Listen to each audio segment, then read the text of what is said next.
வணக்கம். யோசிச்சு பாருங்க, ஒண்ணுக்கொன்னு சம்பந்தமே இல்லாத ரெண்டு உலகத்தை ஒன்னா சேர்க்க முடியுமா? ஒரு பக்கம் இண்டஸ்ட்ரியல் இன்ஜினியரிங் ரொம்பவே துல்லியமா இருக்கணும், இன்னொரு பக்கம் ஏஐ ஃபினான்ஸ். எப்போ என்ன நடக்கும்னு சொல்ல முடியாது. ஆனா அது ரெண்டையும் கனெக்ட் பண்ற ஒரு விஷயம் இருக்கு. அதுதான் மெக்கானிக்கல் மைண்ட் செட் அல்லது எந்திர மனநிலை. வாங்க, அதை பத்தி தான் நாம இப்ப பார்க்க போறோம். ஒரு சாத்தியமில்லாத கலவை இல்லையா? எப்படிங்க இது ரெண்டும் ஒன்று சேரும்? ஒன்றுல எல்லாமே ரூல்ஸ் படி கரெக்டாக நடக்கணும், ஆனால் இன்னொன்னுல, அதாவது மார்க்கெட்டில் அடுத்த நிமிஷம் என்ன நடக்கும்னு யாருக்கு தெரியும்? இது உண்மையிலுமே ஒரு ஆச்சரியமான காம்பினேஷன் தான். முதல்ல இந்த கதையோட ஒரு பக்கத்தை பார்ப்போம், இண்டஸ்ட்ரியல் சேஃப்டி. இங்க பாத்தீங்கன்னா ஒரு சின்ன தப்புக்கு கூட இடமே இல்ல. ஒவ்வொரு கால்குலேஷனும் ஒரு உயிரை காப்பாத்துறதுக்கு சமம். சிஸ்டம் 100க்கு 100 பெர்ஃபெக்ட்டா நம்பகத்தன்மையா இருக்கணும். ஏன்னா சின்னதா ஒரு மிஸ்டேக் நடந்தா கூட அது ஒரு பெரிய விபத்துல கொண்டு போய் விட்டுடும். இப்போ அப்படியே ஆப்போசிட் சைடுக்கு வருவோம், ஃபினான்ஷியல் டெக்னாலஜி. இது ஒரு மாதிரி ஊகங்கள் நிறைஞ்ச உலகம். இங்க எதுவுமே ஸ்டேபிள் கிடையாது, எதையும் கணிக்கவே முடியாது. இப்படிப்பட்ட ஒரு இடத்துல அந்த இன்ஜினியரிங் ரூல்ஸ் எல்லாம் எப்படிங்க செட் ஆகும்? அதுதான் இங்க பெரிய கேள்வி. அப்போ ஒரு மெக்கானிக்கல் இன்ஜினியரோட அந்த மைண்ட் செட் இந்த ஃபினான்ஷியல் மார்க்கெட்டோட புயலை சமாளிக்க எப்படி ஹெல்ப் பண்ணும்?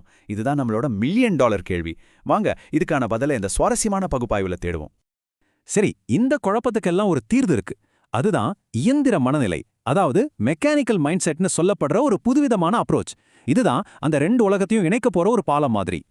அப்போ இந்த இயந்திர மனநிலைனா என்ன? சிம்பிளா சொல்லணும்னா, மார்க்கெட்டை ஒரு பெரிய காம்ப்ளெக்ஸான மிஷின் மாதிரி பார்க்கறது. அதுல நடக்கிற ஒவ்வொரு ஏற்ற இறக்கத்துக்கும் ஒவ்வொரு அசைவுக்கும் எல்லாத்துக்குமே ஒரு காரணம், ஒரு அமைப்பு இருக்குன்னு நம்பி ஒரு இன்ஜினியர் மாதிரி ரொம்ப லாஜிக்கலா அதை அப்ரோச் பண்றது தான். இந்த அப்ரோச்சுக்கு பின்னாடி இருக்கிற தத்துவத்தை இதை உருவாக்குன சோமுசுந்தரம் முருகையா அவரே ரொம்ப அழகா சொல்றாரு. நான் அனாலிசிஸை ஒரு டிசிப்ளினா பார்க்கறேன், அதுக்கு நம்பகத்தன்மையும் கட்டமைப்பும் ரொம்ப முக்கியம்னு சொல்றாரு. பாத்தீங்களா, இது வெறும் ஒரு டெக்னிக் மட்டும் இல்ல, இது ஒரு மைண்ட் செட், ஒரு வாழ்க்கை முறை. சரி, இந்த ஃபிலாசபி எல்லாம் கேட்க நல்லா இருக்கு, ஆனா பிராக்டிக்கலா அது எப்படி ஒர்க் அவுட் ஆகுது? இண்டஸ்ட்ரியில கத்துக்கிட்ட ஸ்கில்ஸ் ஃபைனான்ஸ் உலகத்துல எப்படி ஒரு பவர்ஃபுல்லான டூலா மாறுதுன்னு இப்ப பார்க்கலாம். இங்க ஒரு நேரடியான கம்பேரிசன் பாருங்க. ஒரு மிஷின் ரிப்பேர் ஆகாம இருக்க நம்ம ப்ரிவென்டிவ் மெயின்டெனன்ஸ் பண்ணுவோம் இல்லையா? அதே லாஜிக்கை யூஸ் பண்ணி நம்ம பணத்துக்கு பெரிய நஷ்டம் வராம தடுக்க சேஃப்டி வால்ஸ் மாதிரி சிஸ்டம்ஸ் உருவாக்குறாங்க. இங்க முக்கியம் பெர்ஃபார்மன்ஸ் இல்ல, பாதுகாப்பு தான். இது இன்னும் ஒரு படி மேல போய் யோசிக்க வேண்டிய விஷயம். ஒரு ஃபேக்டரியில ஒரு பொருளோட குவாலிட்டியை டெஸ்ட் பண்ணிட்டா அந்த ரிசல்ட்டை மாத்தவே முடியாது. அதே மாதிரி தான் ஃபைனான்ஷியல் மார்க்கெட்ல ஒரு சிக்னல் வந்துருச்சுன்னா அது அப்புறமா தன்னைதானே மாத்திக்க கூடாது. இந்த மாதிரி மாறாத சிக்னல்கள், அதாவது நான் ரீபெயிண்டிங் சிக்னல்ஸ் தான் நாம நம்பிக்கையா முடிவெடுக்கிறதுக்கு பேஸ்மெண்ட். இதுதான் ரிலையபிலிட்டியோட உச்சகட்டம்னே சொல்லலாம்.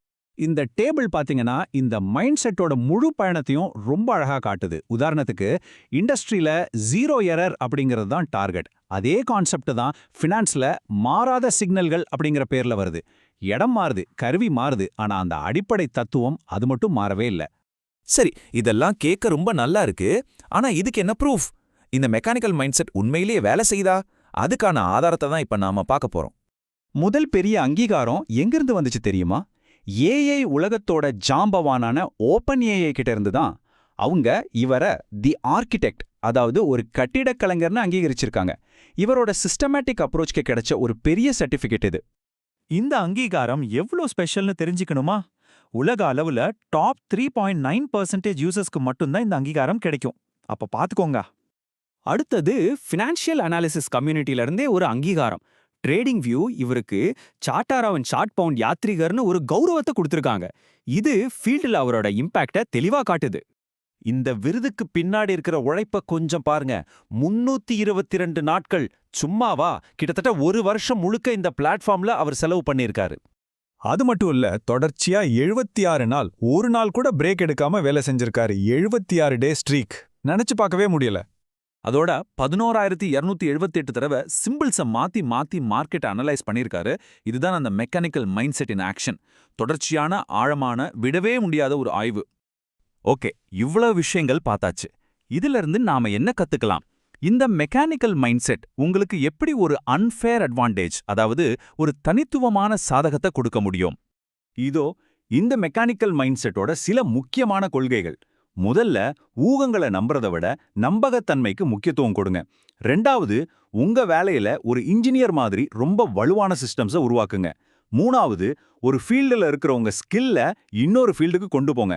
இது உங்களுக்குன்னு ஒரு தனித்துவமான பலத்தை கொடுக்கும், ஒரு எட்ஜ் கொடுக்கும். கடைசியா உங்ககிட்ட ஒரு கேள்வி.